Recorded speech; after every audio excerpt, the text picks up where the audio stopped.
Tribuners Amerika Serikat sedang menyusun rencana yang matang pada Senin 31 Oktober 2022. Rencana ini terkait pembangunan fasilitas khusus untuk pesawat di Pangkalan Udara Tyndall, Australia. Nantinya Amerika Serikat akan mengirim 6 pesawat pengebom B-52 berkemampuan nuklir ke pangkalan udara tersebut. Diketahui pangkalan udara Tyndall berada sekira 300 km selatan kota Darwin di wilayah utara Australia. Sementara Departemen Pertahanan Australia tidak mengomentari laporan tersebut.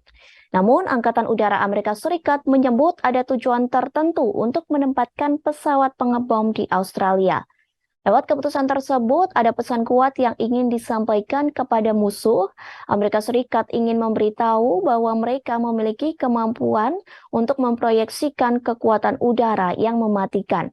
Seorang analisis dari Center of New American Security, yakni BK Wasir, ikut berpendapat yang mengatakan bahwa langkah tersebut dianggap sebagai peringatan bagi China. Peringatan tersebut dilayangkan di tengah kekhawatiran akan menyerang Pulau Taiwan yang memiliki pemerintahan sendiri. Pasalnya, ketegangan dengan China telah membuat Australia Utara menjadi pusat pertahanan penting bagi Amerika Serikat.